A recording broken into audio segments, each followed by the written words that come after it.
Jusqu'à lundi, donc avant-hier, j'étais directeur général de la recherche et de l'innovation au ministère de l'Enseignement supérieur, de la recherche et de l'innovation.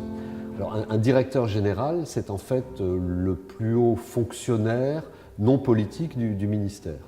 Et donc j'avais pour charge la politique de la France en termes de recherche et d'innovation, essentiellement coordination, stratégie, contrôle de l'ensemble des opérateurs de recherche, organismes de recherche et universités.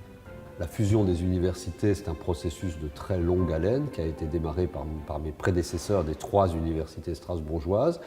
J'ai assuré la fin du mandat, mon premier mandat à l'université Louis Pasteur a consisté essentiellement à contribuer avec mes collègues de l'université Marc Bloch et de l'université Robert Schuman à boucler le dossier et à l'amener jusqu'à la fusion véritable. Et après, en tant que premier président de l'université recréée, retrouvée, ça a été de faire en sorte que cette bonne idée se concrétise et que ce rêve devienne réalité. Donc ça a été un des moments extrêmement riches.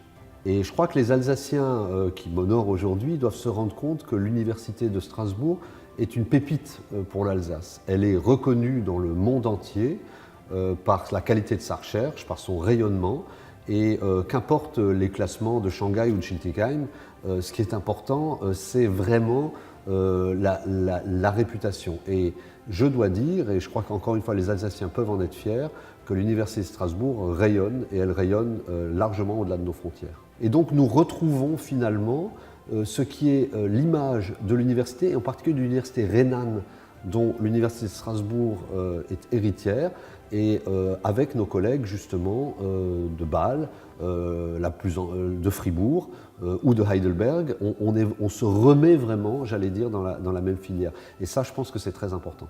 Le campus européen, qui est le nom qu'on a voulu donner à Eucor, est vraiment un concept qui est pour moi extrêmement important. Il consiste à justement retrouver cette philosophie, cette éthique, cette ambition de l'université rhénane en regroupant les principaux acteurs du Rhin supérieur autour de l'idée d'une université européenne. Et à la fois pour défendre un idéal d'université, d'universalisme, c'est-à-dire déjà à l'époque d'Erasme, les étudiants et les enseignants voyageaient, échangeaient.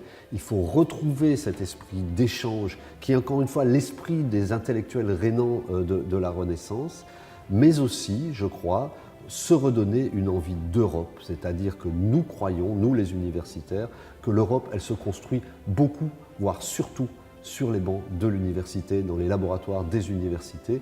Et donc, en créant ce campus européen, nous voulons aussi contribuer à cette envie d'Europe, à cette ambition d'Europe.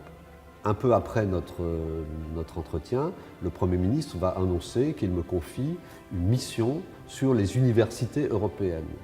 Et vous voyez bien qu'avec tout ce que nous avons évoqué, cette mission, je crois, prend tout son sens. Vous vous rappelez que le président de la République a lancé l'idée d'université européenne lors d'un fameux discours à la Sorbonne. Et il s'agit d'aider aujourd'hui à ce que cette idée prenne plus corps, à la fois soit une idée qui se traduise par des faits, par des belles candidatures d'universités françaises dans le cadre de consortiums européens, mais aussi conserve son ambition politique et l'ambition d'Europe que nous avons essayé d'insuffler justement au campus européen. Et donc je suis très fier, très honoré de cette mission.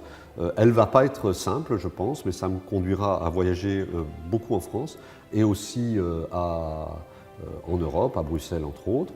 Mais en tout état de cause, je suis ravi et très motivé par cette nouvelle mission.